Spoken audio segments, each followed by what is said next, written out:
Escape. Escape tonight to a fabulous world where there is a diamond as big as the Ritz.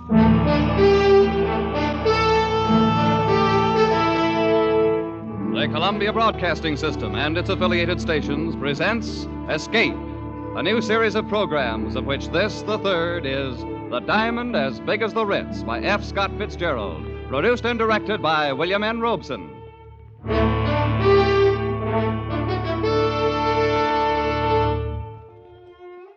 In a country as large as ours, there are many odd and wonderful corners hidden away, but none more fabulous and wonderful than the one conceived in the imagination of F. Scott Fitzgerald and located in the pages of his famous short story, The Diamond as Big as the Ritz. It is described in the words of John Unger, 20 years old, impressionable, and quite willing to swear to the truth of this whole strange affair. I'd been going to the St. Midas Prep School for a couple of years, and this was my second summer vacation. I'd met this fellow Percy Washington during the winter and got to be pretty good friends with him. Only I didn't know about his family or where he came from or anything like that. Of course, I knew he must be rich, because all the fellas at St. Midas come from wealthy families. So when he invited me to spend the summer at his home out west someplace, that was okay by me. Well, we'd been on the train overnight when he first mentioned it. I don't even remember now what led up to it. We'd been talking about first one thing and then another. Exactly where is your home, Percy? I mean, you bought the train tickets and all. It's in Montana, sort of. Montana? Oh, yes. It's pretty wild country, isn't it? Some of it is. Well, now, you take Hades, Missouri, where I come from. It's been settled for 150 years. One of the first towns on the Mississippi River. Indeed. Oh, sure. That's very interesting. Well, I sure do appreciate you not making jokes about it. You know, the way some of the fellas do when I say, I come from Hades. Why, my father's plantation stretches from... John, do you know that my father is the richest man in the world? Oh? By far the richest? Well, I read about a man that paid taxes on a $5 million income. Small fry. If my father paid tax on his real income, it'd disrupt the whole economy of the United States. No kidding. I like rich people. And the richer a fella is, the better I like him. My father could buy out all the millionaires in the country and not even know he'd done it. Is that a fact? Well, I visited the Schlitzer Murphys once. They're plenty rich. Why, their daughter Vivian's got rubies as big as hen's eggs. And sapphires that glow like headlamps. I like jewels. Always have. I used to collect them instead of stamps. And diamonds. Why, the Schlitzer Murphys had diamonds as big as walnuts. Oh, that's nothing. Huh? Nothing at all. My father has a diamond as big as the Ritz. Please, I'm not joking. But you mean as big as the Ritz-Carlton Hotel? Exactly. My father has a diamond as big as the Ritz.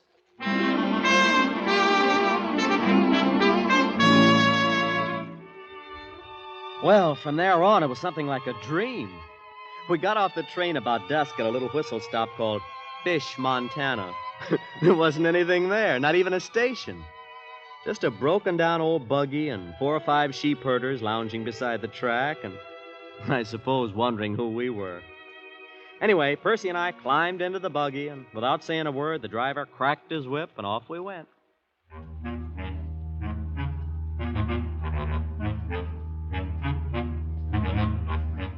I don't know how far we traveled. We didn't seem to be following any road. And after an hour or so, it got dark, but the driver kept right on, never saying a word. I hope you'll pardon this inconvenience, John, but we have to take certain precautions, you know. Oh, that's all right. Anyway, we're almost there. Your home, you mean? Oh, no, to the place where we consider it safe to transfer. Transfer? What do you mean? There's the signal now.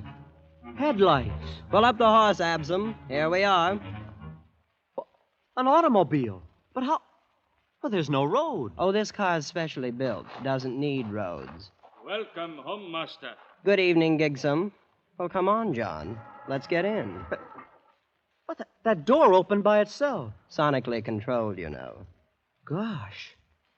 Hey, what's this car made out of? Silver? No, platinum. And those are emeralds in the hubcaps. And the upholstering. It's fur. Mink. You're ready, master. Anytime, Gigsum.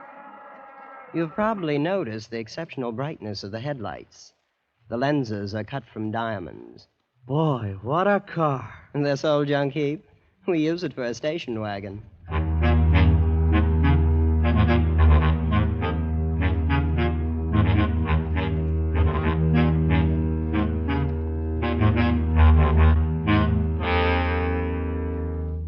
What are we stopping for? This is just a deserted canyon. Oh, we're not there yet, John. It's a little further. Wait, you'll see. Hello, Clark! Lower away!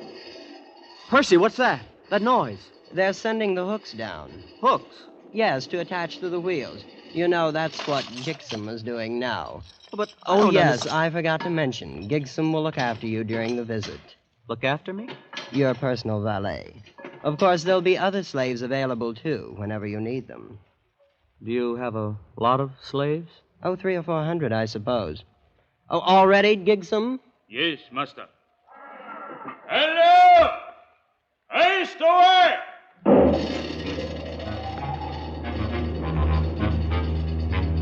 Hey, look! Look, we're leaving the ground. Yes, there's a hoist up there on top of the cliff. Has cables about 1/4 of a mile long. But what for? Oh, it's the only way in. Imagine hoisting an automobile 1/4 of a mile up the side of a cliff. It's nothing, really. As you may have guessed, John, this is not going to be like anything you ever saw before in your life.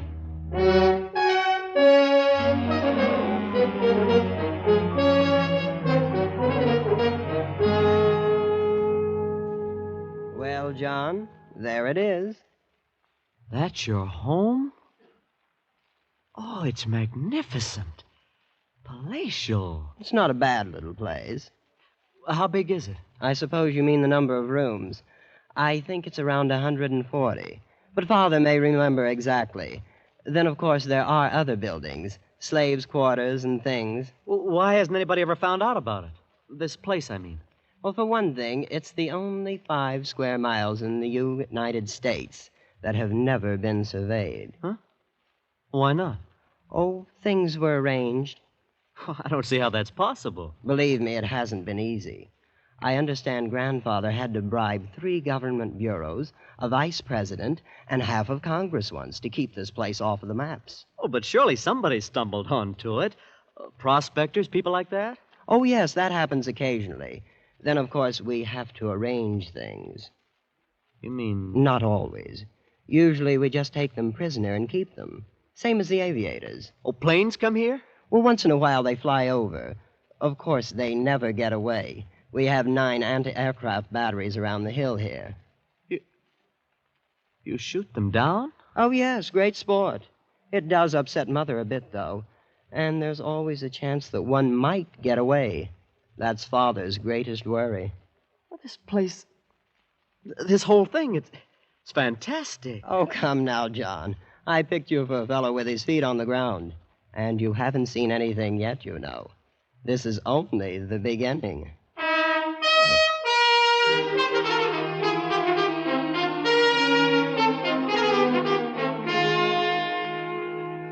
And it was only the beginning. We crossed the acres of lawn and entered the great chateau. And from that moment on, vision upon vision tumbled together in a gigantic kaleidoscope of color, symmetry, and exquisite harmony. Where there were corridors lined with gleaming crystals, lit by lamps cut from emerald. And there were great halls carpeted with chinchilla fur and ermine, and some with floors of clear transparency, flaming in the shifting glow of a myriad-colored fire beneath them. And there was a white-haired man, pink-faced and pleasant, who was Percy's father, and a lovely lady with dark hair piled high on her head like a fragile queen, who was Percy's mother. Soft music came from hidden places. Perfumes filled the air, exotic foods, and wines more rare than pearls. And finally, sitting in my chair in the great banquet hall, I quietly fell asleep. I thought there could be no more nor greater wonders. I was wrong. There were many more and greater ones. And one of them I discovered the next morning in the garden.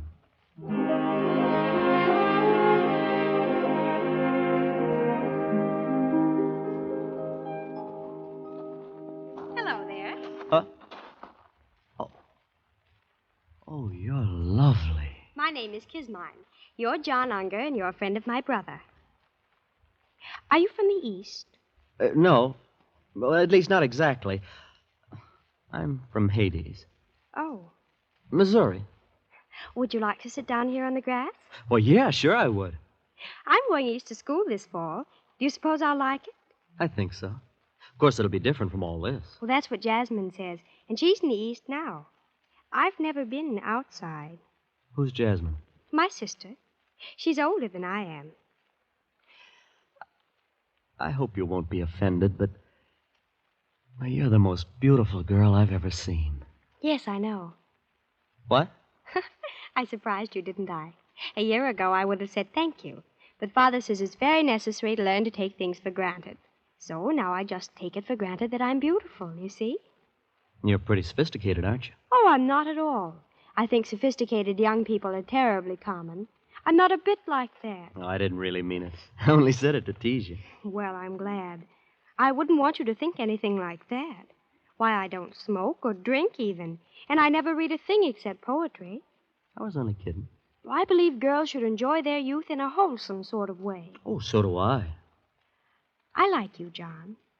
I wish you'd spend some of your time with me this summer, not all with Percy. Oh, I will, Kismine. I will. You may be in love with me if you'd like to. I'm absolutely fresh ground, you know. I am in love with you. But of course we'll have to meet secretly. My parents wouldn't permit it if they knew. Well, then that's what we'll do. Well, I have to go now. I'm supposed to be with Mother at 11. Aren't you going to ask me for a kiss? Jasmine says boys always do nowadays. Well, some of them do, but not me. We don't expect nice girls to do that sort of thing in Hades.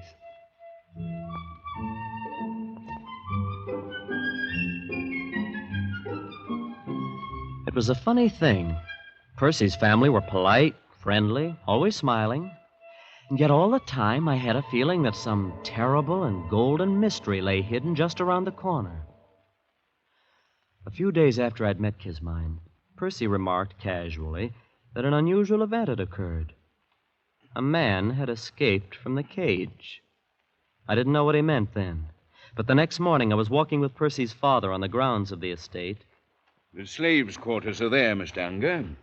Oh, yes, they're very nice. Well, they're adequate. During one period of my youth, I became absurdly idealistic and allowed them to live in luxury. I even equipped their rooms with tile baths. I suppose they use the bathtubs to keep coal in. Mr. Schlitzer Murphy told me I should once... imagine the opinions of Mr. Schlitzer Murphy are of little importance.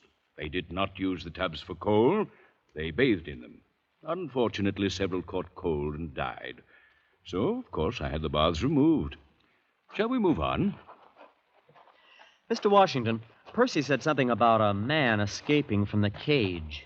I didn't quite get it. The cage, eh? Well, perhaps you'd like to see it. It might prove interesting, just as a novelty. It's over here. These trees.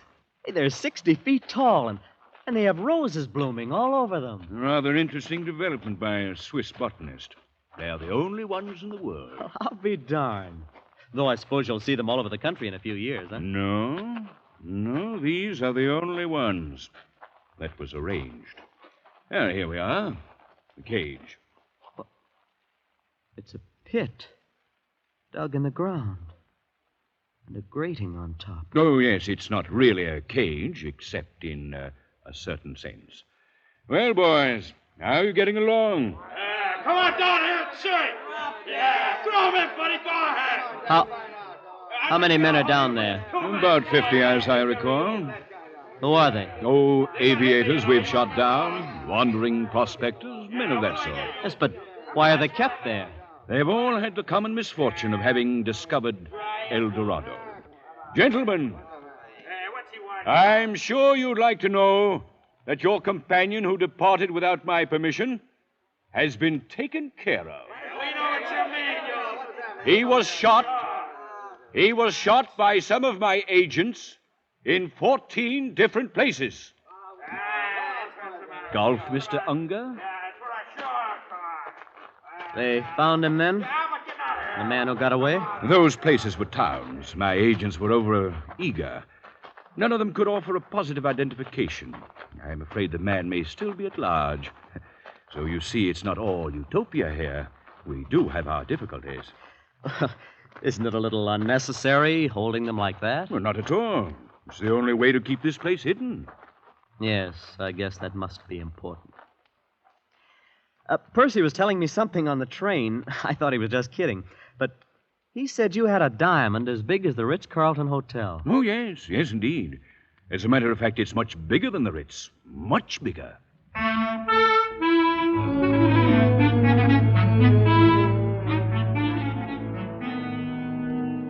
Well, summer went on, and I was more and more in love with Kismine.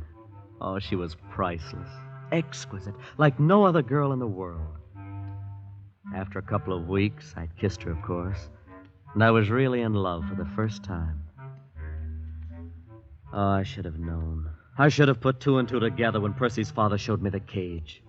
But I didn't until one morning late in the summer, I'd slipped off with Kismine to the rose garden.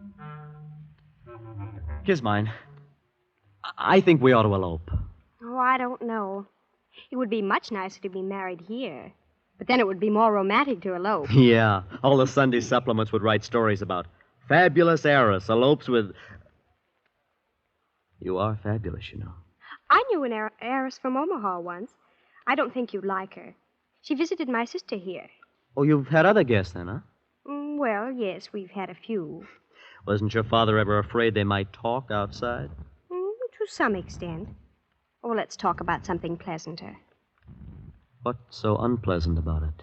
Well, I grew quite fond of some of them. You mean they told and your father... Oh, they didn't get a chance to. Father had to be sure. Oh, but that's murder. What else could we do? In the cage, well, they'd have been a constant reproach to us. And Father does it so nicely. They're always drugged in their sleep, and then we tell their families they died of scarlet fever in Butte. I'm not sure how that affects the statistics there. Of all the horrible... Oh, it is not. After all, it'd be terribly boring here without ever having anybody. Why, Father and Mother have sacrificed some of their best friends. Well, you're no better than the... Well, then, that's what they plan to do with me. Oh, couldn't you forget it? And be nice to me until you're put away.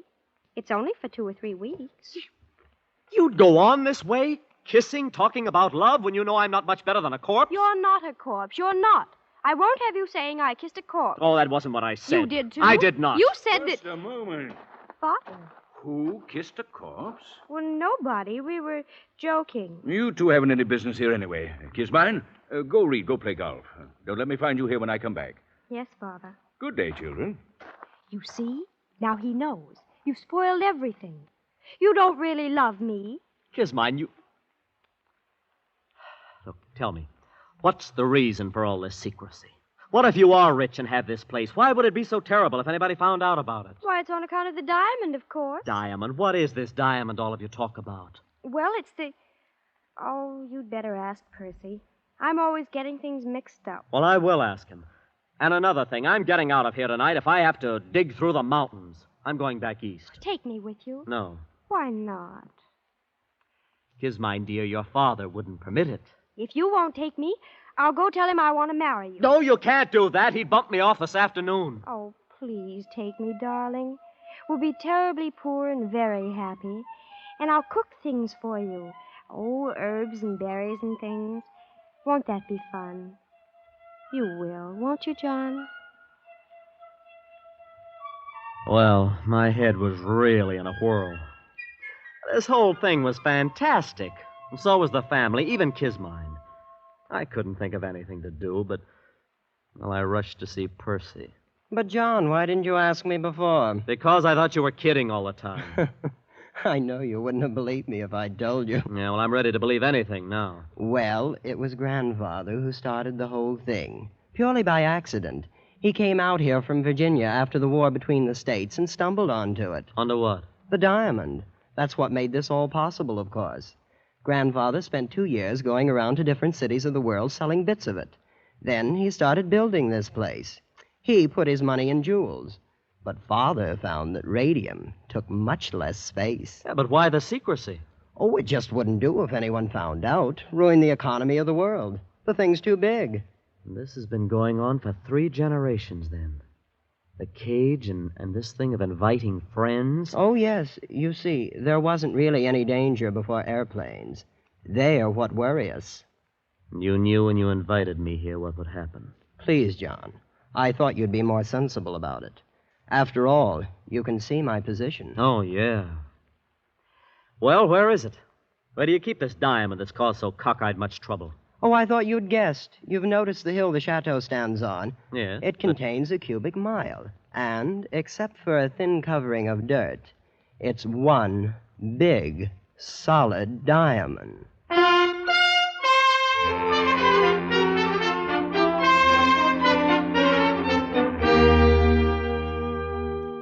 It was nearly midnight. I don't know what woke me, but all of a sudden I was staring across the patches of moonlight spotting the ermine carpet of my bedroom. Staring at 3 slaves I'd never seen before. They just slipped inside the door and stood there, each with a vicious length of shiny copper wire. The official executioners. I lay there on the bed watching them, counting heartbeats, not daring to move, not daring not to move. They didn't know I'd wakened, and they began edging across the room. Come on, all 3 of you. There's no time now for this. All hell's broken loose. Hurry! I took one long, deep breath, the first one in several moments, and then I was out of the bed in an instant, throwing on my clothes and dashing through the long crystal corridor to Kismine's room. Kismine, are you awake? John, over here by the window. So they woke you up, too. If you mean 3 of your father's slaves. Oh, no, airplanes. Airplane? So that's what it is. At least a dozen. I saw them crossing against the moon. Oh, look, they're circling way over there. You think they're here on purpose? Oh, yes. They dropped warnings to Father. It's that man who got away from the cage, you know. Oh, good for him. Yes, wasn't he clever? Well, I think we'll open up on them any second now. Open up? Yes, our anti-aircraft. Oh, this is going to be thrilling. Thrilling. Oh, look, they're in range now. Bravo! Bravo! Kismine, get away from that window!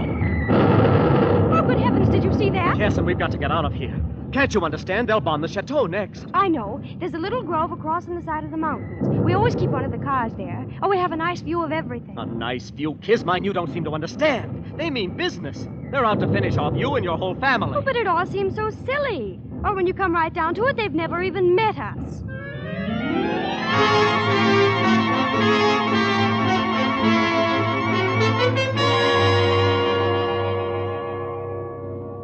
What time is it, John? Is it morning yet? I don't know. I've lost my watch. Seems to be getting lighter, all right. It's quieter, too. Now, they've knocked out your father's guns. Every last one of them. Won't be long now. Oh, it seems such a shame. The family'd put so much work on the place.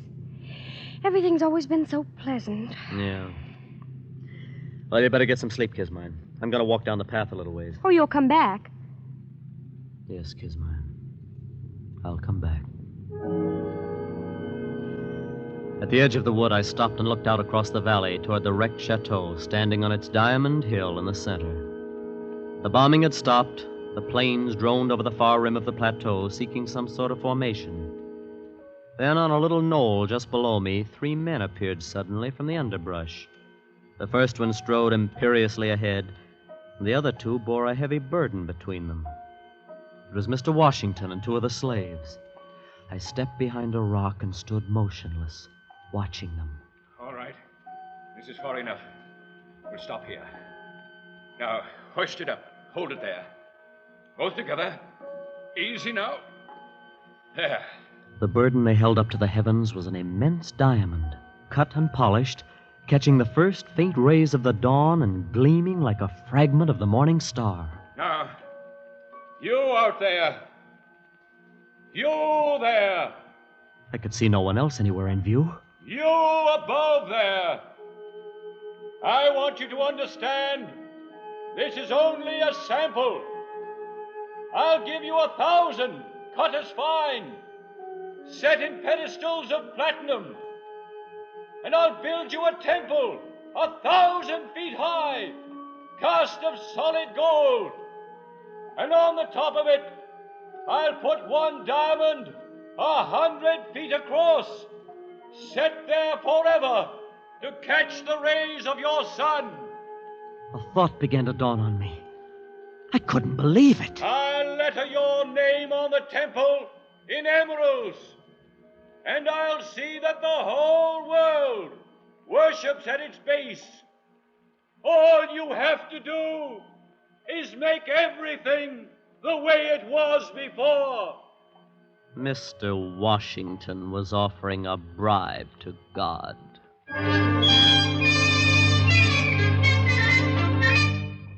He stopped talking, and the three of them stood there, looking up at the heavens, waiting for an answer. And then at the far end of the valley, out of those same silent heavens, blossomed the white puffs of parachutes. The man who tried to bribe God looked up and saw them, became old in an instant, and turning with lowered head, walked down the path toward the chateau. With sudden premonition, I whirled and headed for the spot where I'd left Kismine. Kismine in the car that needed no roads.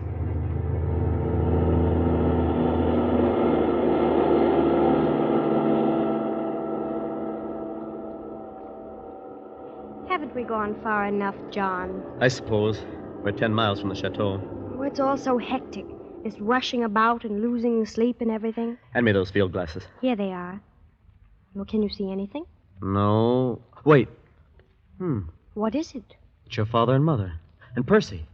Yes, and the two slaves, still carrying that big diamond. Oh, wait. They're going in a tunnel down below the chateau. So that's it. They've got an underground escape. No, I remember now. The mountain's wired. Some kind of atom bomb. Atomic bomb. Oh, that's it. Father's had it for years.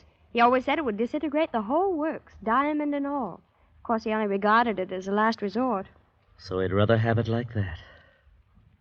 Well, they're all inside the tunnel now. The troopers are moving in. I don't suppose there's really anything to be done about it now. And there wasn't.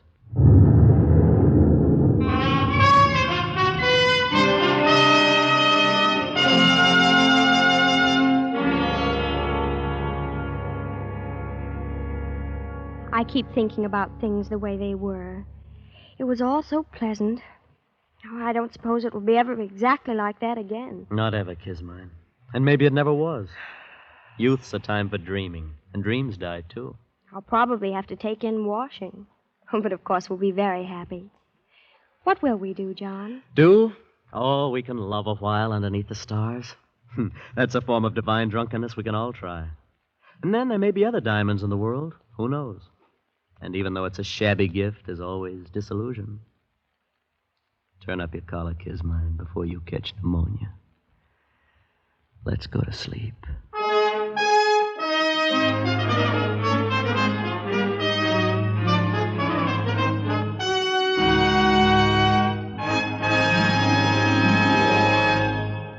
The Diamond as Big as the Ritz by F. Scott Fitzgerald was adapted for radio by Les Crutchfield and produced and directed by William N. Robeson, with Jack Edwards Jr. as John, Danny Merrill as Percy, and Linda Mason as Kismine. The special musical score was conceived and conducted by Cy Feuer.